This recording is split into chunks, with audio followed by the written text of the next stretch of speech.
que les loups ne se mangent pas entre eux. Aujourd'hui, il n'y a pas Sony Kafuta. Non, non, on a le la vérité.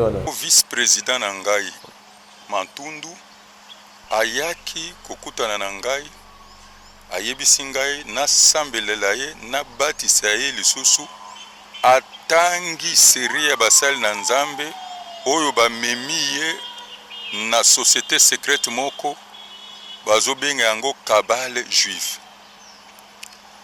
O nazoloba ba témoin bazali alobi ete kuna tobimaka na molimo toke tokuta mutu moko tozomona ete azongenga bayebisaki biso ke ezali aspect caché ya Bible. Tango ekopesa makambo alobi tango na lobi ke nalingi na bima bayebisanga soko bimi okokufa ndeko yango ayaki kokufa pe tokundi ye na liwa na ye ba mystère ebele eleki soko lingi ayo kotubela Sonia prié ndeye kuna bayebisaki ke soko tubele okufa mais ayo kotubele pa mosala na Nzambe ayo kokufa ezani akila faute eza mabe ke place akendaki pa Sony Kafuta bon Nzambe eza te moto ya Nzambe eza te to Satan nde aleki Nzambe na biso na makasi mutu atubeli mais akufi. Donc il faut batubaye bake la confession du péché n'exclut pas les conséquences. Il faut batubaye bango. C'est-à-dire ce n'est pas le fait que loko tubeli aux assure que les conséquences est zalaté. C'est-à-dire Dieu peut raisonner de sa façon. Et Dieu nous connaît, il voit aussi l'état de notre cœur. Yo yé au confessé. Mais nzamba mo na motema na yo ke après un mois ba o sekwe yo o sanini o zonga. Alors pour nzamba perdre te maintenant que oye ko confesser il faut zoyo. Parce que pour nzamba soko confesser nzamba zuyo nzamba perdre te. Même si biso tozo lela mais au moins nzamba yebi ke na perdre te na zu mutu oyo parce que tant on azotala chemin ya destiné na ye akokokate tangu bakoye la ye tant qu'on va obliger qu'il faut zonga à zonga. Alors Dieu profite de cette occasion-là pour confesser pendant que vous êtes propre à récupérer yo. Mouta confessé à Koufi, Dieu est souverain parce que peut-être Dieu voit qu'après à zonga les sous la misala wana autant mieux que vous voyez abika na libéra. Non non faute il y a pasteur Sony Kafuta te que moto ezali sous te to yende à dribbler ou comment je ne sais pas. Non, la question est comment est par rapport à interview wana. Bon, na habité général Sony Kafuta a dribbler neti na nini. Peut-être il peut avoir se retrouver dans secte wana en livrer que va sacrifier to papa Sony Kafuta ne azar sous onction te parce que ba promettait que soko tubelo okufa yo okufa. Non non, je vous pose juste ma question ya bande ko ba poser mais OK. Alors moi je ne crois pas que nakati ali Kamboana général Sony Kafuta a impliqué. Moi je ne crois pas à ça parce que mutuana ake kozaba kisinaye et bébélié a sali simplement choix atali na ville que parmi ba papa au bazali parmi ba aîné au bazali na luka moko aponi général Sony Kafuta akei à se repentir général P abondeli po na ye asali par na ye mais dernier mot eza généralité dernier mot eza Nzambe et cause la tek apona ki pe esika mabe kopona esika mabe que général azali esika mabe Kafuta ke akenaki ko se confier pas pasteur à mabe peut-être yanga kufi ba vie. Non moi je pense que ce qui est pas général ezaki esika mabe ya linga okende te. Je pense que Andeng Azawana akenda ikuna po azana information. Po azana information que mutu oyo na kati ya makambuana azate. Parce que majorité ya batu oyo bazana biloko wana majorité ba yebana. Po azana ba place ba kendaka ba kutanaka. Donc azalaki déjà informé que général Sony Kafuta ne fait pas partie de ces histoires là. Yangwana kendaki parce que majorité na bango ba yebani. Que les loups ne se mangent pas entre eux. Aujourd'hui, il n'y a pas Sony Kafuta. Non, non, on a le besoin de la vérité. Shalom, bien-aimés dans les Seigneurs. Un grand merci à vous tous qui êtes connectés sur notre meilleure chaîne, La Voix Céleste Angela Lola. Et si Bonzambe et Kitarana Loye, mon nom est na Misala Bonzambe, na Bonzambe Lola, Ezofuta, Simana Antoya Koloba Kenzamba, Boto Kwaye. Que ce soit Elongo na pasteur Pézamissia, la bouche autorisée de l'Éternel depuis Zurich, na Philo Mokoya Motema Bivens, depuis Londres, na maman Gisèle, lequel Motema papa Emmanuel et na Boston. Merci na bande pour bagola na biso na RTP télévision. En tout cas, Nzamba Lola à mon avis. Et sans oublier le programme sous ces alliés, il y a pasteur Kizamina Kibila, Bissonion tout au coup na stade de martyrs, les 18, les 19, les 20 août na stade de martyrs, na compte il y a CPC avec l'homme dédié pasteur Kizamina Kibila Jean Oscar. On va tout changer de corps, dans le tous en plateau, de place tout on a d'habitude et l'on a Papa Max, à Tozalina église. Il y a pasteur apôtre Odo Mafuta qui n'est pas présenté, que vous connaissez très bien. Toroneka, Kobeta, Masolo, Yakibonzame Lelo, Nazanga Imorote na présentation. Je suis avec Kolo Tunanga, Papa Max Mbenga, donc futur député, ok, Bissonion tout. Torokeleko voté na décembre oyoyo, na décembre oyo na 2023. Azawana, futur honorable Papa Max Mbenga, shalom. Shalom de Calvin, shalom na libota ba na Nzambe, bazuli bakwa kolanda biso na ngonga oyo, bipai na bipai, merci.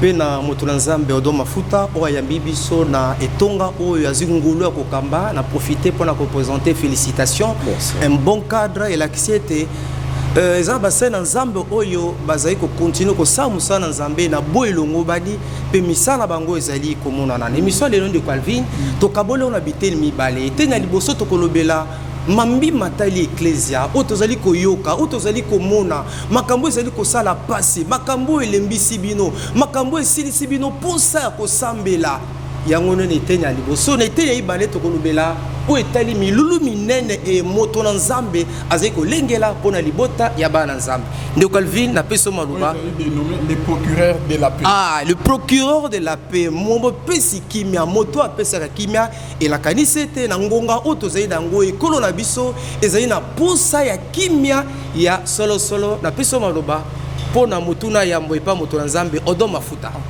Merci beaucoup, Papa Max. Mais on te pèse non, Papa Mbote.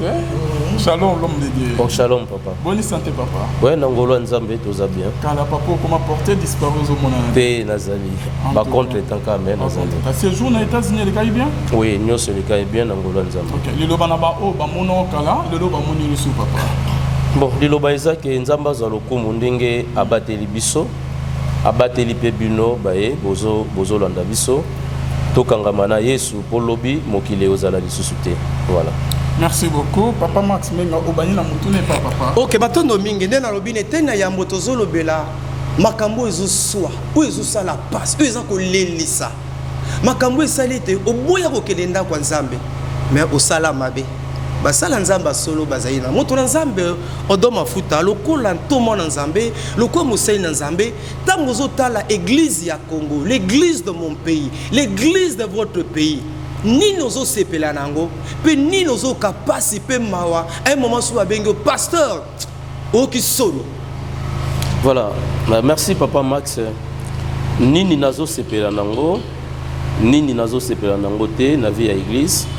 Bon, nazo sepela parce que banda ba année autouti, surtout ba année 70, ba année 80 na place to komi, il y a quand même une évolution tout le bas par exemple na cadre ya l'église na biso ya réveil, église il y a réveil automatiquement à l'époque ezalai kaka hangar ezalai kaka bash bache likolo mais lelo quand même tozomona ke batu ya Nzambe et basali effort église ekomi kotongama église olongwe mandalala elongwe na se ya nzete église ekomi bâtiment et puis ezape église ayepe na influence na kati ya mboka parce que à l'époque ezaki difficile au monde même une autorité andima kokende kokota kosambela na église o babengi ya réveil mais évangile etamboli et babongoli mitema bazali sauf que tokomi na tamoro boye oyo personnellement toza komona chute et salami na chute wana remarque aliboso ezali oko remarquer que tango réveil yaki babar ekangamaki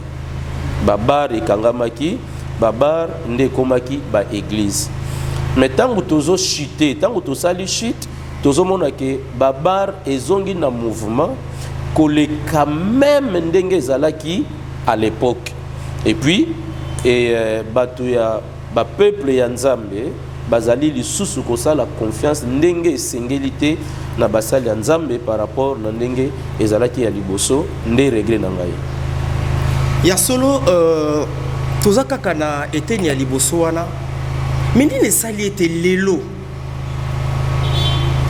respect oyo moto na Nzambe azalaki nango na tango wakala tango zoyo babenge this is the man of God bil mozo bima na libanda mboka quand on voit nous this is the obika I'm the man of God, c'est je suis l'homme de Dieu. Parce que tout ça parfois pas contrôler oté mais depuis un certain temps na Congo oyo limemia on va pesa ka moto na Nzambe et ba théâtre buzoba toujours pasteur makamyo nini ezani nini quels sont les éléments où esaliete respect wana ezali sous-souté. Voilà, et loko esali papa Max que respect autozalaki nango to perdre yango eza infiltration. Donc église aza infiltré na banani, aza infiltré na ba audacieux. Donc mutu aza audace, il a le courage, il a l'ambition. Abandi église mais Nzamba benga été. Élément à liboso yangwana o eza très important parce que ce qui mutu azui appel et pas yanzambete, c'est un assassin. C'est un assassin, c'est-à-dire azana souci à peuple wana te. Yé problème na ezali libumu na ye, voyage na ye, banda kuna ye. Infiltration et koti na église et puis ezui baracine. Alors tango mutu a un infiltré azamuto d'abord yena Christ bakutanate. C'est-à-dire c'est un converti, akutana Christ te. C'est-à-dire lui-même n'est pas sauvé. Mais aza simplement na audace, aza simplement na mission à bandi musala. Et peuple nabiso parfois, excusez-moi les termes, mais peuple nabiso parfois, aza peuple mort, aza sans discernement. Place nyoso a mona musique et beti, place nyoso a mona ka mutakui, place nyoso a mona ka basakoli, pour na yeza église, aza na discernement te. Alors manque il y a discernement. Et ça dit que ba infiltrer ba côté une église, ba bengami ba prophète, ba bengami ba pasteur, ba bengami ba évêque, ba bengami ba nani. Alors le col à bango baza ba infiltré et ils font n'importe quoi. N'importe quoi. C'est-à-dire azo vivre ndenge mopaga na vivaka ndenge infiltré azo vivre. Mais na tango peuple aza kotala mutu wana aza pasteur. Alors azuba pasteur nyonso atie bango na saki moko sans ayeba ke mutu wana aza infiltré parce que discernement aza na yango te. Mais papa odoma futa bando bazola na biso yo zali papa na kati ya église bo bani musala depuis kala. Lorsque vous constatez eloko wana papa ke ba infiltrer ba côté na kati ya église bazo se méconduire. Parce que devant na bino ya ba papa c'est comme si que bozo c'est la montée. On dirait qu'il y a une certaine complicité. Les gens ne réagissent pas, les gens ne parlent pas. Pourquoi cette passivité? Bon, papa Max et papa Alvin, moni tozana problème hein, tozana problème. Bon, n'a pas plus loin.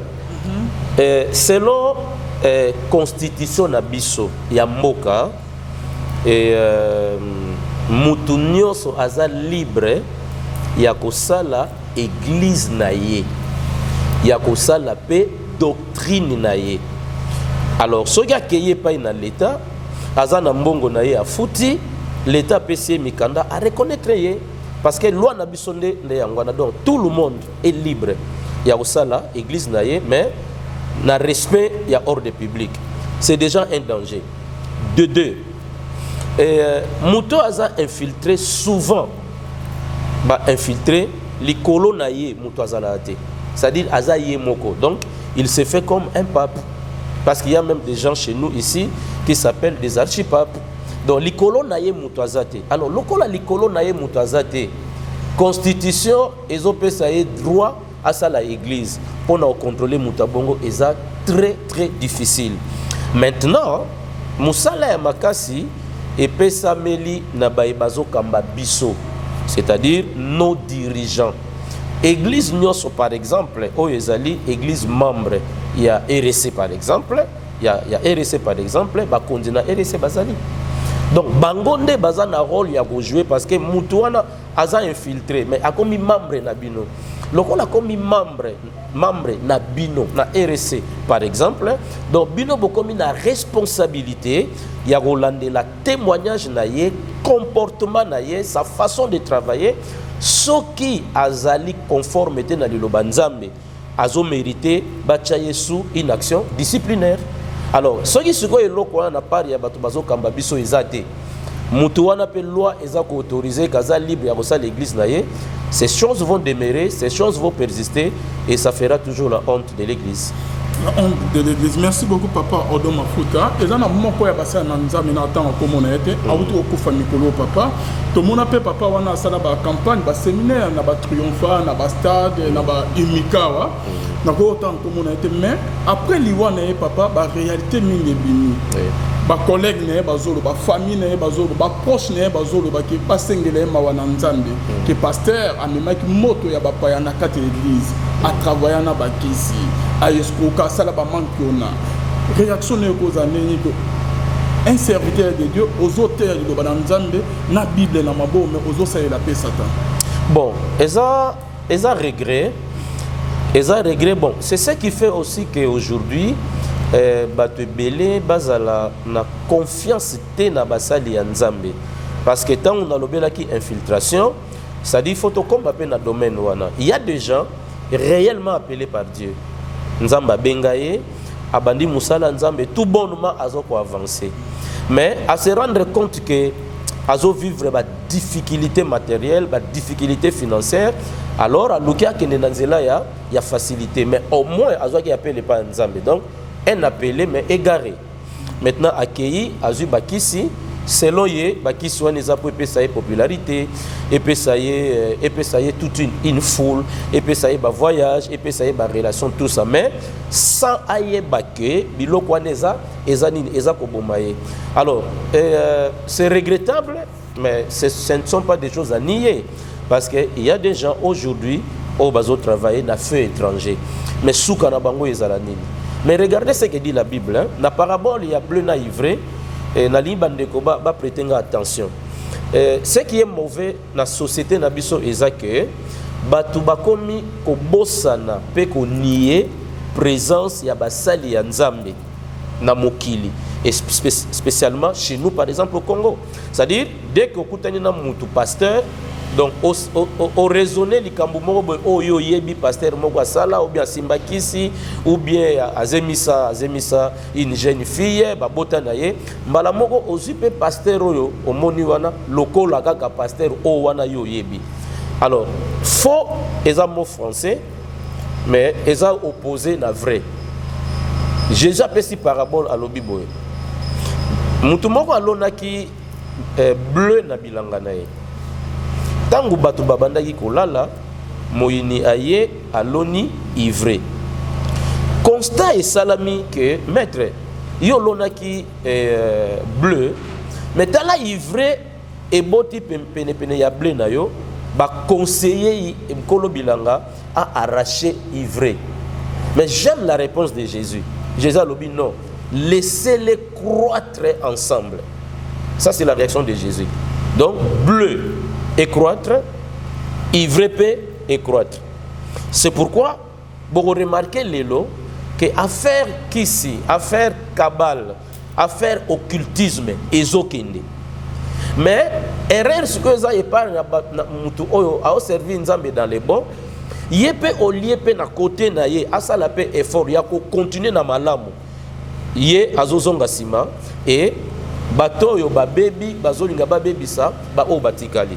Mais Jésus a donné la réponse, il a dit, laissez-les croître ensemble. Au temps de la moisson, alobi a osani, a vous séparer, a précisé que a vous séparer, mais ivré alobi a vous tumbayango moto. Ça veut dire que bato ba tikinzela ya nzambe, ba koti na ba kabal, ba koti na ba sens mystique, ba koti même na lokuta, ba prophétie montée, ozana ba petit na yo. Bazo tambola base de la information tango yo oroya liboso ya église. Moi ce qui m'étonne que mutayebi que marambo na olo basiko na rokosa mais il a quand même parlé en langue donc ça fait très mal. Mais j'encourage ceux qui sont tentés de servir Dieu sans toucher à n'importe quoi. Bisopeto ça l'effort to croître. Ivrer et croître. Bisopeto ça l'effort to croître. Alors, Nasuka, Dieu va séparer. Biso, pour na bien naïe, ivrer, pour na moto. Ok, merci beaucoup, Papa Odo. Avant d'appeler ce Papa Max Malouba, question, monsieur les alinettes que Papa on a retrouvé au Koufa, va même comment il y a pasteur, monsieur les autres oh, que travailler na bango pe que liste eza wana que ce sont les pasteurs magiciens basima bakisi. OK. To uta comment na élément mon Papa Max a tourné na pasteur Sony Kafuta papa. Que so ba posa gnya makasi. Net que yo za wana mais un peu pour répondre. So Papa Sony Kafuta lobby na émission basa na Papa Max abi que na ba jeune mo ba ya kotala ye que ba potisa ba on a kabali juif. Bakisi ba comment ko senga eke a sacrifié à écouter pas Sony Kafuta. Mais tant à tout bela, Sony a prié les. Pour n'a pas eu ça que ce que tout bela au kufa. Mais à tout bela pas Moussa Nzambe. À kufa. Ezani à qui la faute. Ezama que place à qui n'a pas Sony Kafuta bon Nzambe ezate moto ya Nzambe ezate to Satan ne aleki Nzambe na biso na makasi. OK, je pense que émission wana oyo Papa Max asala kana na général. Bon, nalanda ango et mutu a tout beli mais a koufi. Donc il faut batubaye baké la confession du péché n'exclut pas les conséquences. Il faut batubaye bango. C'est-à-dire ce n'est pas le fait que le tout beli aux assure que les conséquences sont exalatées. C'est-à-dire Dieu peut raisonner de sa façon et Dieu nous connaît, il voit aussi l'état de notre cœur. Yo yé au confesser. Mais nzamba mo na motema na yo ke après un mois ba osekwe yo osani ozonga alors pour nzamba perdre te maintenant que oye ko confesser faut zoyo parce que pour nzamba so confesser nzamba zuyo nzamba perdre te même si biso tozolela mais au moins nzamba yebi ke na perdre te na zu mutu oyo parce que tant on azotala chemin ya destiné na ye akokokate tangu bakoyela ye tant qu'on va obliger qu'il faut zonga à kozonga. Alors Dieu profite de cette occasion-là, au confesser pendant qu'on a propre, à récupérer yo, et puis au s'occuper qu'on confesser, mais au vivre peu bas conséquences, il y a ma kambo yo salaki. C'est-à-dire, il ne faut pas battre quand ça que sur les lots oyo yo tiki nzambe. Ok koko tana ba fait étranger, tant qu'on kozonga au tubela. Nzambe pas yambi oka mbala moko, oui, ako yamba mbala moko. Mais Dieu permettra aussi que tu vives les conséquences. Par exemple, bateau bayaki panayo, bayaki parce qu'ils sont attirés la puissance occulte au yozanango. Maintenant quand tu te répands, qu'est-ce que Dieu va faire? Bateau nyoswana o bayaki attiré par cette influence là satanique baotika yo. Alors so par exemple que yozaki une église il y a 100 personnes. Maintenant tant que ko simba kisi, hein? 400 personnes comme une église il y a 500. Quand tu vas te repentir aux zongi na makambu ndenge sengeli 400 wana baotika yo pourquoi parce que eloko ememaki bango zaki puissance wana ya ténèbres oyo tiki. Alors maintenant que ozonga na église wana ya 100 personnes batu ya mbongo oyo kisi na yo ebendaki bango bakei, tu vas payer le prix. Oko souffrir. Ozanga okoma pe mutoyo azangi carburant po bisonde tozabo to sali la nzambe mais mo pozangi carburant mo pozangi mais au servir nzambe. Donc pour répondre à la question papa Alvin, muta confessé à Koufi, Dieu est souverain parce que peut-être Dieu voit que après a ozonga lesu na misala wana autant mieux kozoyer abika na libela. Non faute il y a pasteur Sony Kafuta te que moto ezali sous-te to yende à dribbler ou comment je ne sais pas. La question est comment est par rapport à interview wana. Bon, na ebité général Sony Kafuta a dribbler neti na nini. Peut-être il peut avoir se retrouver dans secte wana en livrer que va sacrifier to Papa Sony Kafuta ne aza sous na onction te parce que ba promettait que ce que tout belo okufa yo okufa. Non. Je vous pose juste ma question ya bande ko ba poser mais OK.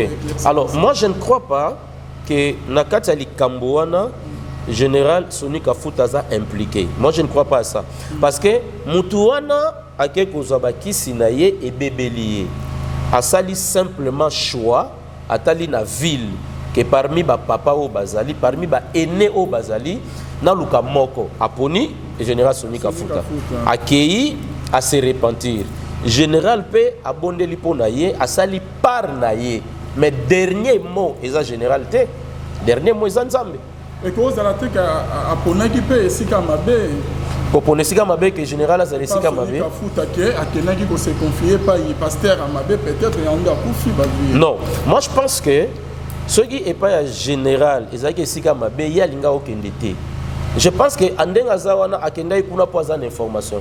Pour azan information que mutu oyo na kati ya makambo wana azate. Parce que majorité ya batu oyo bazana biloko wana majorité ba yebana. Pour azana ba place ba kendaka ba kutanaka. Donc azalaki déjà informé que Général Sonika Futa ne fait pas partie de ces histoires là. Yangwana kendaki parce que majorité na bango ba yebani. Ouais. Merci beaucoup, Pasteur Odon. Et là, juste la question te poser. Oui, c'est pas important. Même que les loups ne se mangent pas entre eux. Aujourd'hui, il n'y a pas Sonia Kafuta. Non, non, on a le besoin de la vérité. Ok, c'est bon. Ok, tant que dans la deuxième partie émission, et pas le procureur de la paix. Le procureur de la paix. On est allé thématique, eux, vous allez développer dans showbiz, je crois. Dans showbiz. Voilà. Alors, question Zabour. Constat, to analyse spirituel nini oyo sali pour que les lots ont proposé biso thème oyo que je considère comme étant la solution à un problème, le procureur de la paix. Voilà. Pour tout même thématique oyo, le procureur de la paix. Et d'abord, bon, excusez moi mais c'est en passant, c'est pas dans mes habitudes. C'est parce que je sers Dieu dans la paix. Je sers Dieu dans la paix. Et puis, nous avons une faveur. Et n'habitude théologique na salaki théologie et sciences connexes aux études de paix. C'est-à-dire, Dieu a permis que nous la former dans le domaine. Et puis, je travaille dans la paix. Et puis, je vois mon pays en train de se déchirer. Je vois mon pays en train de se déchirer. Et je vois les conflits un peu partout, bien que dans la vie sociale, conflit est engagé. Mais dans mon conflit, dans mon accent. Et conflit, est presque dans le secteur nyonso. Dans le secteur nabiso, au babenga homme d'église. Dans le conflit est côté dans milieu basali dans Zambé et tozokoka ko définir en côté. Papa Max autrefois na kokai koya epana yo sombi mai yo sombi secret na meli yango sans arrière-pensée. Mais lelo koki ko benganga na fête na koyi bisa oke nazo gêner na koyi bisa oke nazo gêner na programme à prière na omelate nazo liate simplement parce que naza na confiance na yo te. Donc le quoi naza na confiance na yo te, donc naza na conflit na yo. Ça dit que conflit côté libiso basali nzambe. Conflit est bimi na milliers ya église. So totally monde na biso politique. Tozo mon a conflit na misu. Des fois tozo batté opposition et l'ingolo ba conflit to opposition et l'ingolobani. Nous ne comprenons pas. Ça dit que conflit est côté na monde politique. So okei pe na okei na monde ya ba musicien o ya biso to benga ba musicien chrétien. Au moment que boyokani eza penzate mi balé misatu ba na kwena bango mitano baza na kwena bango il y a les conflits là-bas. Alors ça paralyse la nation, surtout biso baye et sengela qui to apporter message ya paix. Tozo vivre dans conflit. Alors comment toko unifier ou bien toko réconcilier ba o ba benga biso ba papa. C'est pourquoi je propose le procureur de la paix pour dire, comme Jésus l'a dit, que celui qui va procurer la paix, il sera appelé fils de Dieu. On a quoi apporter une petite pierre que Moutounion soit à vivre paix d'abord dans Ndakunaye, entre Yena Mwasinaye, entre Yena Bananaye, Banana Bapara na Bango, comme ça, ça va vivre paix dans Ndaku. Baroya na paix wana na église et paix ce qui continue na église et quoi affecter nation nabiso. Voilà un peu. Alors nous restons toujours dans la thématique le procureur de la paix. Maintenant aux autres visés, quels sont les objectifs il y a activité tozo que des dates encore le 27 août. Le 27 voilà déjà. Alors, aux objectifs aux visés banane. Et puis qui sont concernés par rapport à activité OYO? Voilà, ceux qui sont concernés par rapport à l'activité OYO, et ça, tous les chrétiens sont concernés et nous invitons tout le monde. Nous invitons tout le monde. Pourquoi? Parce que il y a aucun secteur il y a Namukili Awa où ils en ont besoin à Kimate. Donc tozo benga les chrétiens et tozo benga les politiciens, tozo benga les musiciens profanes ou religieux. Parce que je crois que parole Yanzambe, la parole de Dieu a une influence sur une personne. Alors, nous appelons les chrétiens, nous appelons les musiciens, profanes ou chrétiens, nous appelons le peuple congolais. Bon, bien que Salouaneza Sal et pour contenir Kinshasa Mobimbate, mais au moins Mukoloana et musiciens moko répondre à l'invitation à biso profane ou païen, politicien moko à répondre à l'invitation à biso et peuple Yanzambe à répondre à l'invitation à biso. Donc, nous avons visé Batunyoso, Papa Max. Et il y a un ça maloupan de Calvin. Au lobby, le Congo a débit par rapport il y a thématique au développé. Oui. Si mi moté mananga, obili comme méfiance. Et quand tu es tombé dans Zambé, méfiance c'est le même empoisonnement dans l'église. Les locaux liés agapé et lui moi dans l'église. Nous vivons dans la méfiance totale. Basé dans Zambé, basé au Koufa, na likambo na poison. Moi-même j'ai déjà été victime de l'empoisonnement. Vraiment. Alors moto dans Zambé, comment expliquer? Puisque tu es le procureur de la paix, comment expliquer poison auto yebaki na mokili, poison to yebaki na milieu politique, poison et la dibiso tina etonga na Nzambe? Bon, Papa Max Salobi, comment expliquer? Et Papa Max, comment expliquer? Il faut nous apprendre que la question est difficile. Et pourquoi j'ai dit que la question est difficile? Et source et ça open à l'obagina débit que les conflits est à l'église. Conflit entre frères, conflit entre serviteurs de Dieu. Et il y a même quelqu'un qui a dit que il faut qu'on ajoute la richesse à Congo, la haine. C'est-à-dire que haine est comme le rôle la valeur mogoboye. Haine est comme le rôle la valeur. Donc au lingite au monde muninga par exemple parce que makambo par exemple au salaire ministère il y a une réalité belé. Beaucoup banda ministère ensemble, bobandi ango année moko. Mais tant que ça la parcours il y a 10 ans, mususu soit a comme une foule, mususu a comme une angoté. Mususu soit ba voyage fonga mi belé, mususu a comme une angoté. Alors ce qui mutu azana moté maté ya ko supporter bénédiction o nzamba pesi na mutu mususu. Alors à ko empoisonner parce que na moté manaye avant d'ici haine. Ndoki soki nanu ayini yote a oboma yote même azandoki soki nanu ayini yote a oboma yote c'est-à-dire aujourd'hui on ne se supporte pas c'est-à-dire élévation à moninga nazo supporter en côté bénédiction à moninga nazo supporter en côté et n'empoisonner c'est-à-dire tout ça vient du conflit ça vient de la haine oyo ezilelo esika nakati na église donc conflit et nakati en conflit la haine et position dans l'église. Alors, toza na musala ya kosala pour na to combattre biloko wana et aussi diable pe sikoyo parce que eloko nyoso ya mabe salamaka ezala pe na profit ya diable akota na sima pour amplifier yango et ya makasi. Donc, c'est les conflits, c'est la haine qui sont à la base des empoisonnements, Papa Max. Mais Papa Odoma Futa bando bazo dans biso zo monte que diable azo ko ba toujours il y a pour avancer dans la mission, papa. Makamongo de dire que aux autres salatour, on met un peu pour éradiquer on a quatre églises, mais ils ont colaka papa, ils ont continué. Bon, et papa Alvin m'a bé na mokili et kolaka parce que les prophéties bibliques sont claires. M'a bé na mokili et kolaka. Mais Nzamba a besoin n'a utilisé terme moro biblique. On a Israël.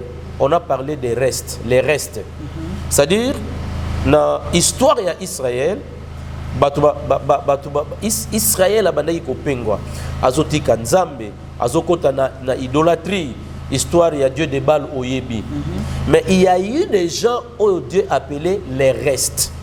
C'est-à-dire, Batouana, Batikalaki na côté ya Nzambe, les restes. Batouana, Baponaki, Kobanga Nzambe, Kosalela Nzambe, pe Kolinga Batu, Oyo Nzamba Kela. Donc ça veut dire que na tant Oyo Tozali, Toroki Kosala Nyos Otogosala. Et nous ne devons pas aussi savoir que le monde va vers sa fin. Et comme le monde va vers sa fin, l'iniquité sera accrue, dit la Bible. Donc, ma bé ko kitate, ma bé ko kola. Mais ba reste ya Nzambe, bazala attaché na Nzambe, ba continuer ko salela Nzambe sans que puissance wana ya molili influencer bango. Mais dire que, là je vais être franc, dire que musala obiso tozo sala, tozo ninga ko sala, et ko stopper penza ma bé sili, c'est que ça va contredire la Bible. Donc l'iniquité sera accrue, mais ceux qui sont restés avec Dieu vont continuer comme ça là, Moussala ya Nzambe, et à la fin de toutes choses, chacun de nous aura sa récompense et son salaire. Mais ce qui est grave, papa Odoma Futa, ma bé ezo kola na mokité, na ba païente, mais ma bé ezo kola na kati église. Mais c'est parce que ben filtré ba côté télévision. Ça veut dire awa papa Alvin, que chaque pasteur d'abord, chaque pasteur a la responsable de l'église. Ça veut dire que celui qui n'est pas appelé au ministère, Mouto a bengami na ministère te, ba pesa esikate.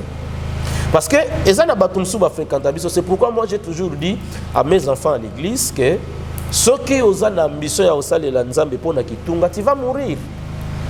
Tu vas mourir. C'est-à-dire que chaque pasteur a un responsable ya bana na ye. Mouto a appelé au ministère. Azo encadrement. Conseil la Nzambe na nini? Pona? C'est-à-dire, ce qui moutaye, anga la Nzambe pona kitunga. C'est-à-dire, pona mabonza. Voilà. Moutou alinga la Nzambe pona mabonza. C'est-à-dire, moutamoni que si, kokufana, ça veut dire, il va souffrir. Il va souffrir, ok. Il va souffrir parce que quand Dieu ne t'appelle pas, osana visé na yo, que na banda et lo mo quelque part donc OK ko banda oyo na lingala bakino ba oloba OK ko banda bor na yo. Dieu n'est pas avec toi parce que Nzamba sanini Nzamba bengi yote. Et maintenant que yo ke ipozwa mbongo, ça dit bandimi wana o bandaka ko sanini ko kamola bango alors okokota pe na babiloka mystique. So possible mystique teme okota na lokuta ya ko monter ba miracle, ya ko monter ba prophétie. Et soukanayo c'est la perdition. Mais que chaque pasteur na niveau église na ye faire plaisir à la té.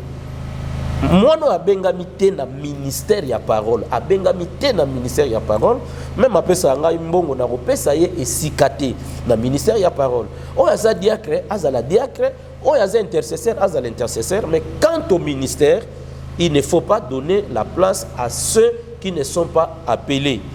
Tant qu'on valoriser, on consacrer, andimami, la motivation est zambongo. Demain il te dira que papa nzamba bingana kende banda. Tanga ke ko banda wana ko bunga nyoso yango wana. Muto abungi tanga ko bota bana côté akei, akobota pe bana ba bunga. Donc mabe il faut continuer combattre po ba sali ya mabe bazokota mingi na terrain. Merci beaucoup pasteur Odoma Futa bande bazolanda biso papa. Naebi que vous avez dit papa na kati église versé dans les écritures papa na ninga ko me ko aider bana na o bazolanda enseigner mon papa na kati toujours ya Bible tozo mona que Saoul abana ina Nzambe mais Bible zo ya ko ba que l'esprit du Seigneur se retira de Saoul et un esprit mauvais venant du Seigneur et entra en Saoul. David quelque part soumuki azole le Seigneur ne mérite pas de ton esprit.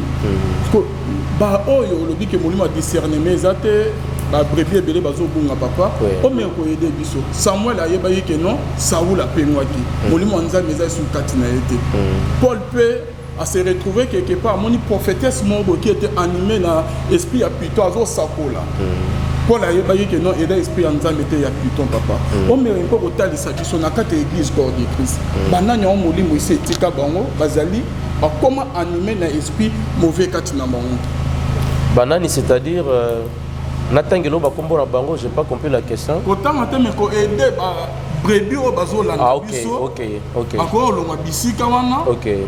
Ba ye bisika malam o ke Nzamba zali. Merci papa Alvin.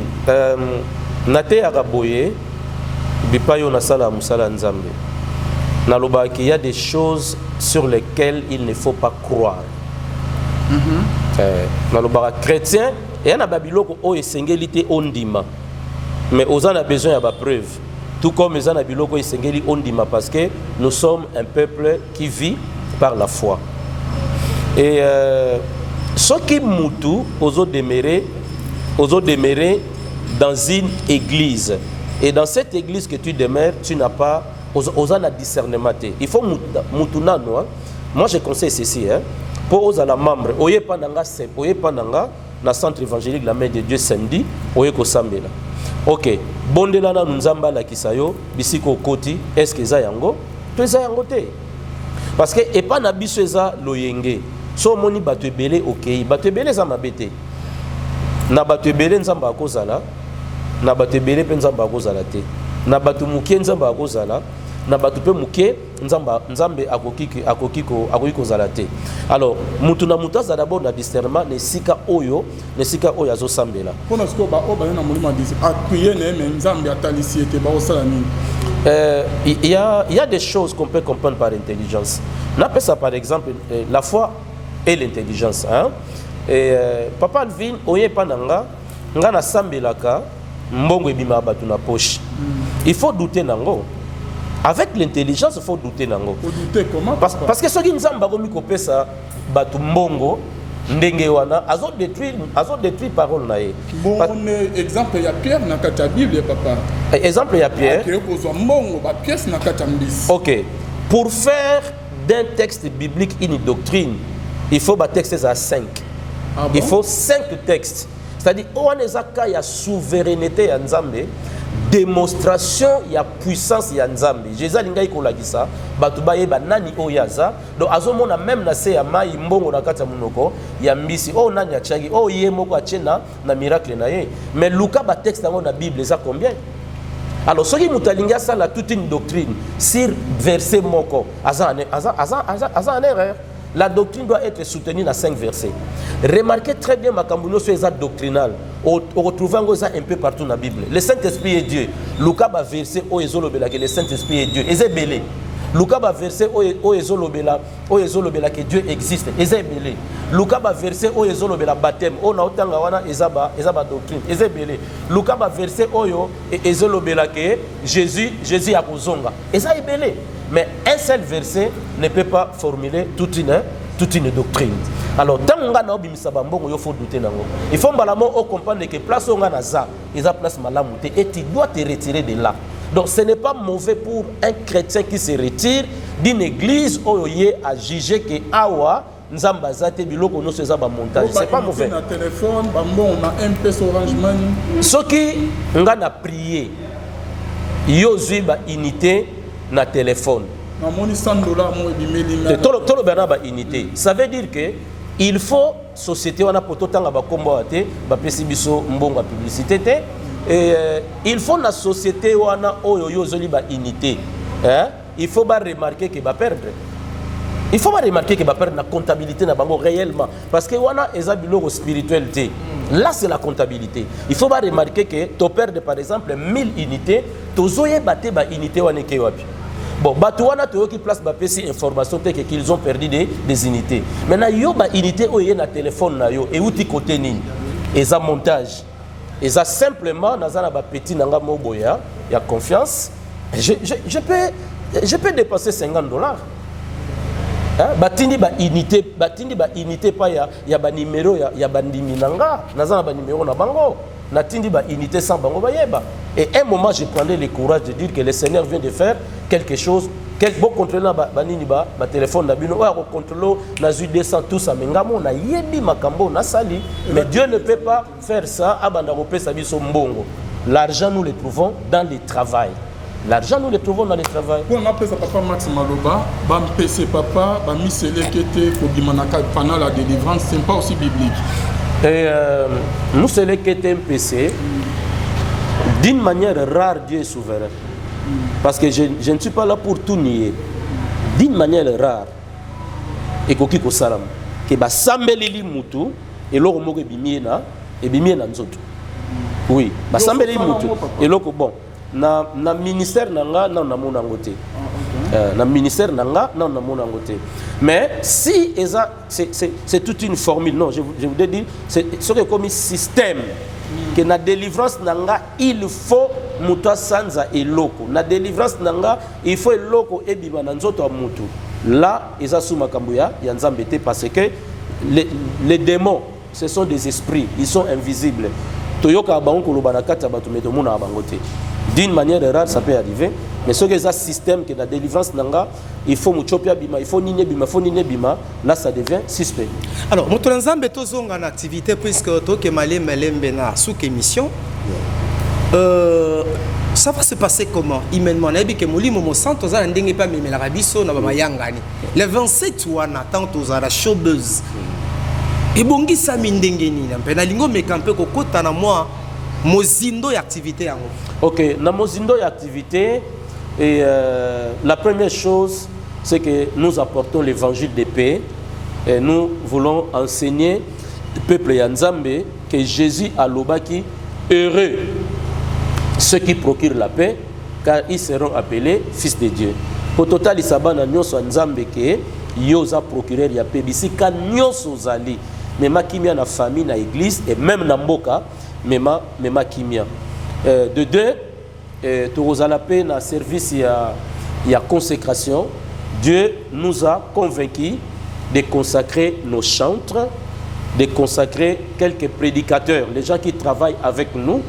Tomoni bango kosala tango moulaï sans une protection, to ko accorder bango faveur wana ya consécration pour permettre bango basalela nzambe musala et nous aurons le temps de prier pour les familles et aussi beaucoup de temps de prier pour la nation, notre très cher beau pays qui est à la recherche de la paix. Nous prendrons des temps forts pour recommander la République démocratique du Congo entre les mains du Seigneur. Alors, notre Nzambe, activité zali na showbuzz. Alors, depuis un certain temps de Calvin, basala Nzambe belé, binonyo so showbuzz. Question zali, est-ce une compétition? Est-ce un moyen de mesurer sa popularité, sa célébrité? Ou bien c'est une conviction divine? Ou bien c'est plus que tel organisé kuna ngape na zonga simate bamona ngape apôtre Odoma Futa ngape na zalaka. OK, nga na pesa yo réponse mauvaise vraiment sincère hein? Réponse mauvaise sincère. D'abord pour moi c'est un besoin. C'est un besoin, une conviction. De deux, c'est l'Église en tant qu'une institution a à peine besoin de dans Musabat. Nous avons, ça fait 26 ans que je suis pasteur. Je trouve et je comprends que Nako Vanda Kaka, dans silence nanga on dirait il est la penga moko. Dans silence nanga et comme il est la penga moko et je me dis na bimape na 4000 nanga na kendepe libanda peut-être les ana mutu moko abanda ozela kaka na bima pour akutana nanga yo évangile aya et pas ya Christ. Voilà sincèrement. Mais na sens ya compétition et bana nazana bango na église ba yebi penza ke papa na biso asala jamais makambo pour amoni mutu asali. Mais c'est le respect à une conviction. Na eloko mususu na simba mina ngolobi consécration, ça j'ai beaucoup aimé na d'avancer dans la showbuzz et rozala pe libaku malamu pa wapi ko bondela pona baye babengami na lotomo baye oyo ndimisa meti ya solo bazali na ngolu bazali likabo na nzambe. Motu nezali bo, pensez-vous qu'il est important lelo pona moto komiko moto azali kati na lotomo moto abengami na elanga tata batia ye maboko babonde la pona ye bati bape batindika ye kosela nkolo eza très capital sauf que consécration biso tozo sa na showbiz eza ministérialité eza juste reconnaître les capacités, les valeurs spirituelles pour mettre quelqu'un sous une protection divine. Mais muto nzamba bengi obligatoirement il faut azwa maboko yaba oyo bazapo na yeba mpaka na batata parce que mutu oyo a ordonnangai je vais parler de mukolonga nazaki ordination il y a l'évêque Ejibaya Mampla, qui est mon père. Il y a le révérend Moussa Sakala Mbappé à son âme, Azali Susuna Nabisote.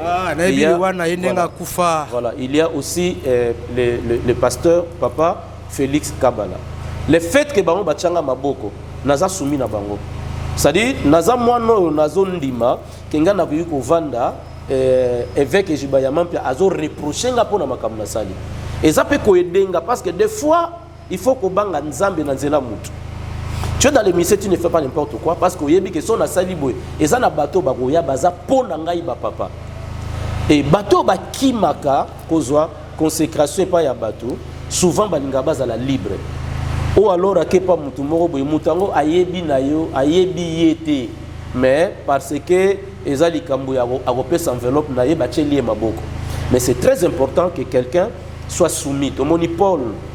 Pour la sali ministère, mais moté mané kitagité jusque mukolo oyo bampakami satu bandima qui est na Jérusalem nde bachaki bango maboko ba libérer agende sa musala nzambe nde ataki bango maboko pe a libérer bango ba kende ko sala musala pour sa consécration question moyelinga est-ce que jour on repère bango ba photo na yo pour la couverture spirituelle comme ça se passe puisqu'on a vu des serviteurs de Dieu na Kinshasa Kolobaïté, sur la photo ya passer té, aux la couverture spirituelle pour un grand événement de cet acabit, est-ce que des gens sont pensés la recette ma photo pour nos pesa bango, ba même bandako pour la couverture spirituelle na bango. La photo n'a rien à voir avec une couverture spirituelle.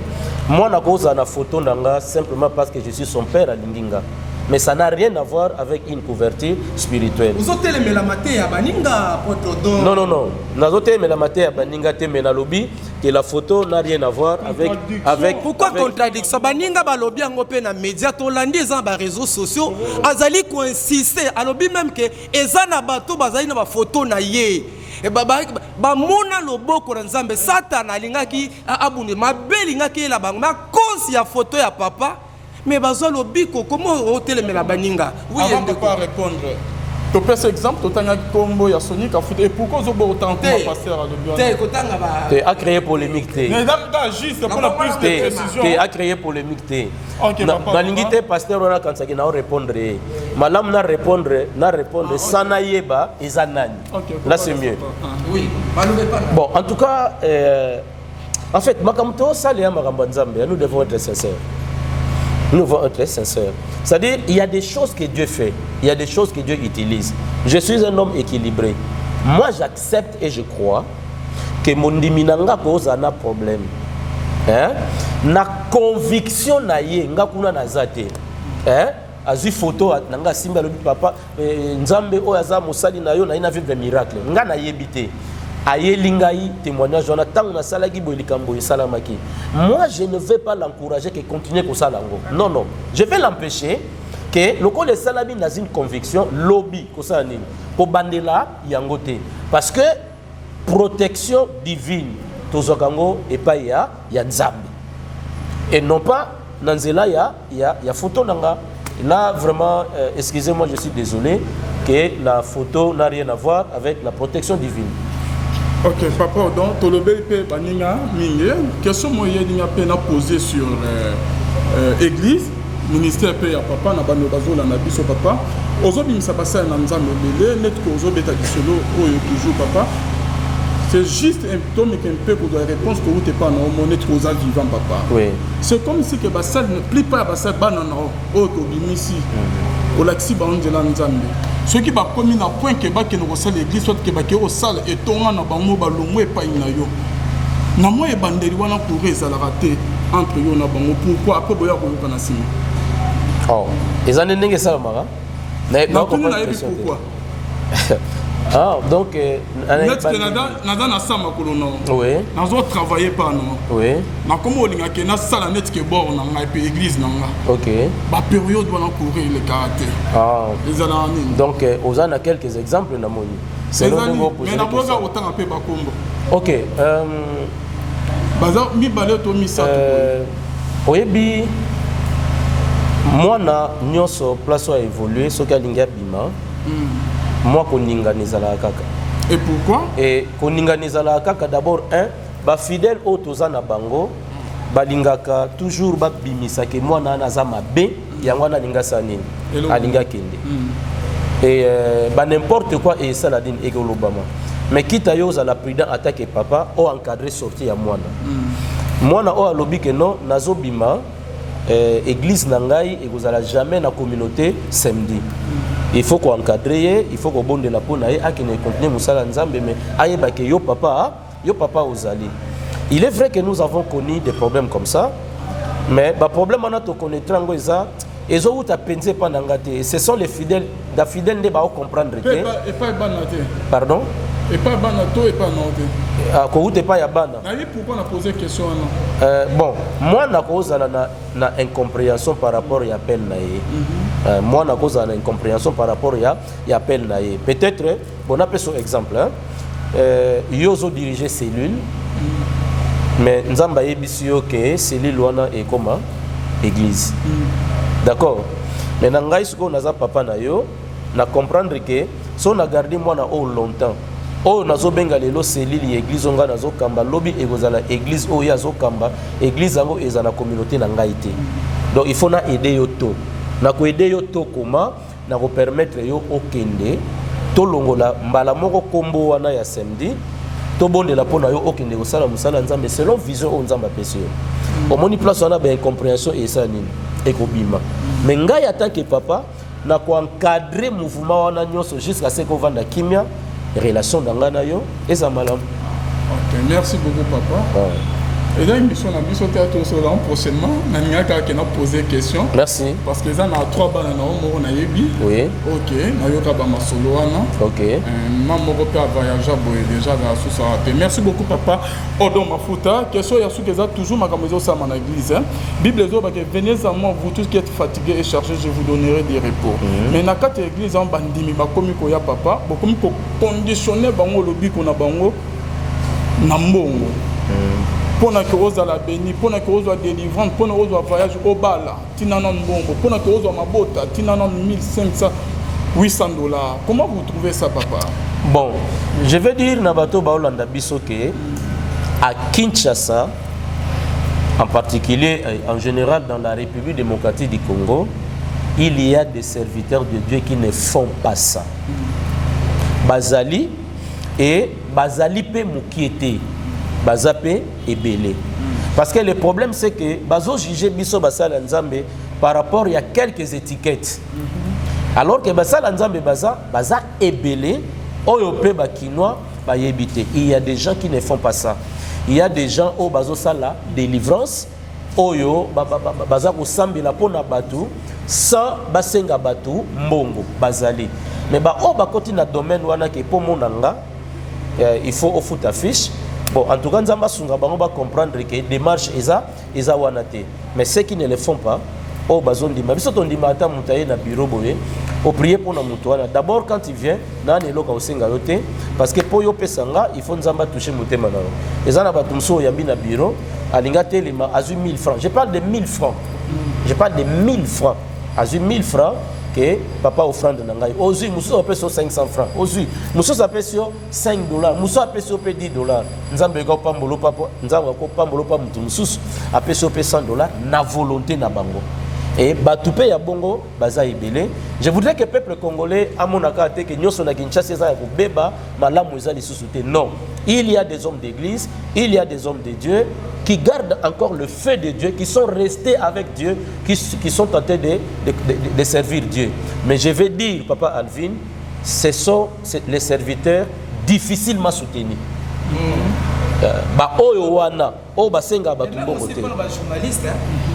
De même aussi, là je vous soutiens. Oui. De même aussi pour les journalistes. Boy côté kakibunzambe. Bazo telemela ba mankiona. Bazo telemela buzo ban église. Ngalia poison. Sunzambe te mena rozana bon moité. Vraiment. Vous voyez donc ba journaliste bazo chrétien je dis oyabi que tel pasteur assis à beba dans sa émission té. Oyo non non, ces journalistes au monde appelle que bazo vivre quand ngolu dans Zambé. Oui. Et même ce pasteur balingaka bango quand ils ont compris que bango bamoni babé bako benemi. Ils envoient leurs bandits sur les réseaux sociaux pour finir bango, car cela ne tient nous bénissons l'Éternel.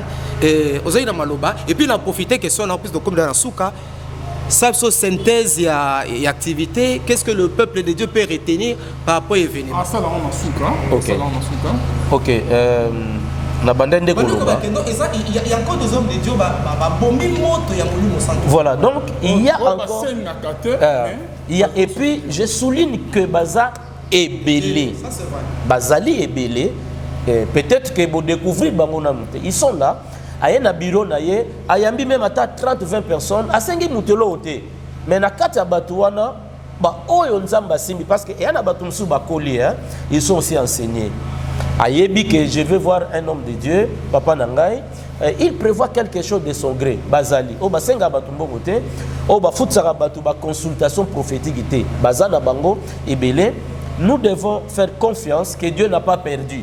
Parce que ceux qui sont au Bakar, ça veut dire que dans notre ville ici, dans notre pays ici et dans le monde, Dieu a tout perdu. Non, non. Dieu n'a pas perdu. Il y a des serviteurs de Dieu qui sont attachés à lui, qui obéissent à lui, mais qui ne sont pas soutenus.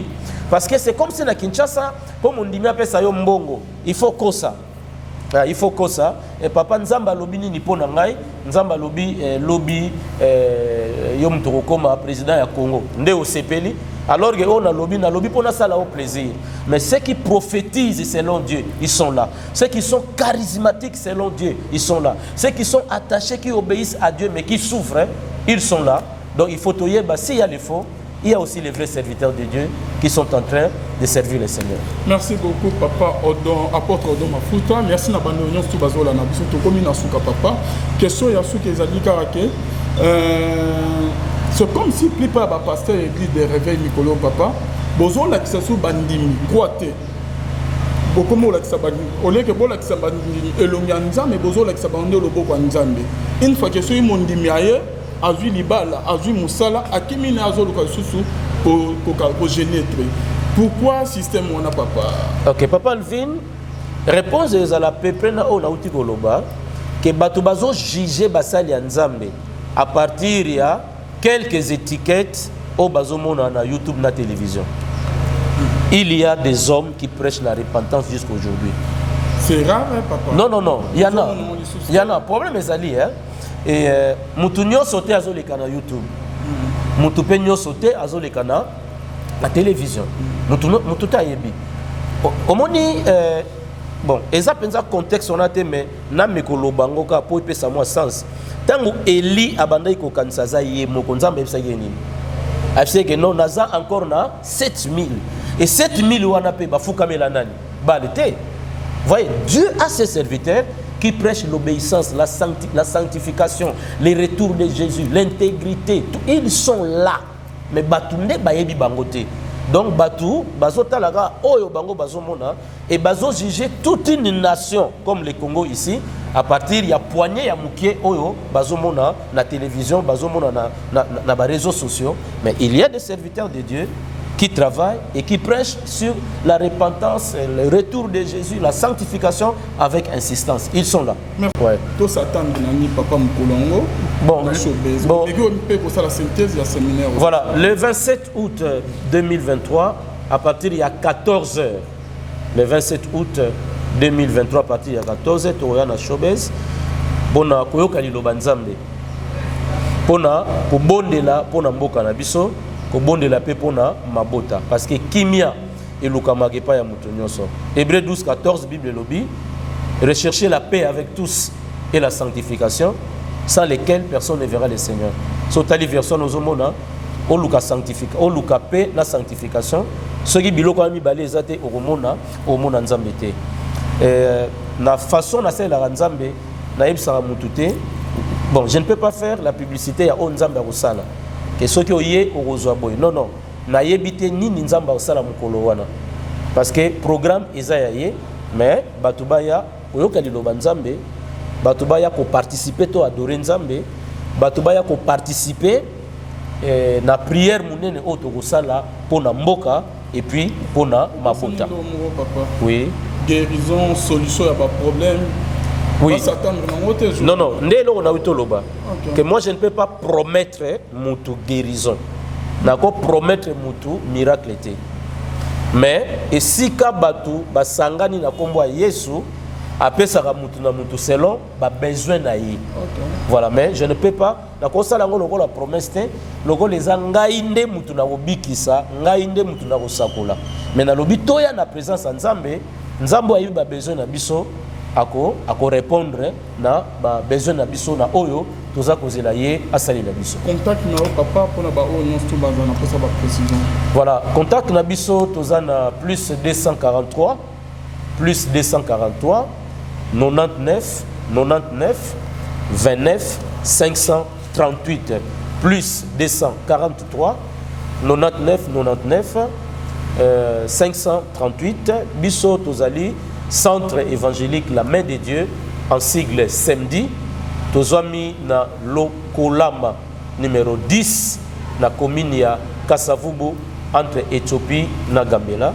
Chaque dimanche à 8h tu écouteras la parole de Dieu et tu seras édifié. Merci beaucoup, pasteur Odo Mafuta. Showbiz, c'est à partir de 14h.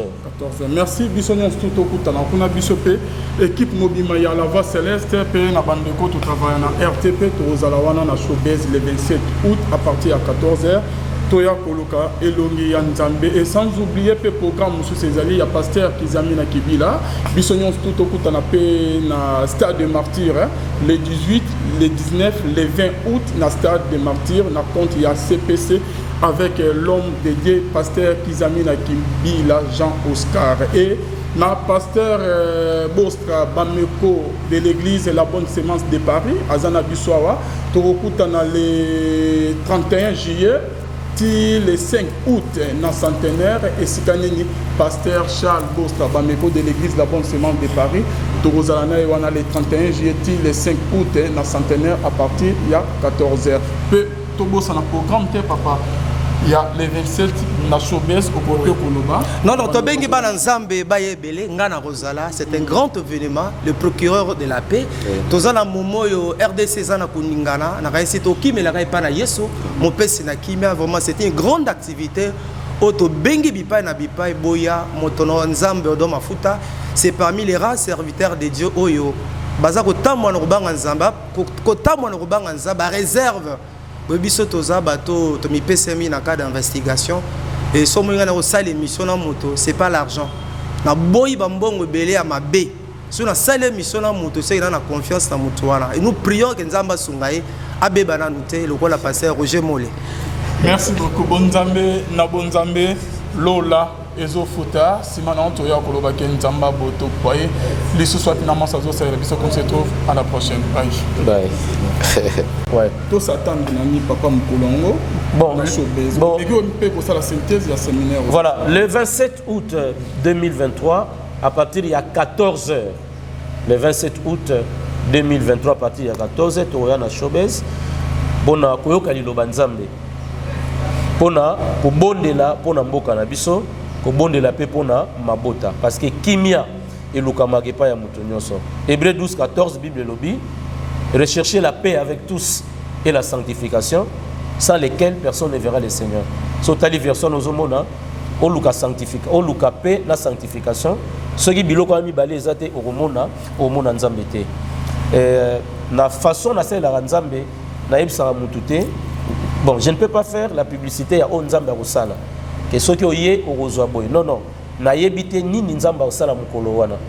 Parce que programme Esaïe, mais Batubaya, Oyoka di Loba Nzambe, Batubaya ko participer to adorer Nzambe, Batubaya ko participer na prière munene auto Rosala pour na mboka et puis pour na mabota.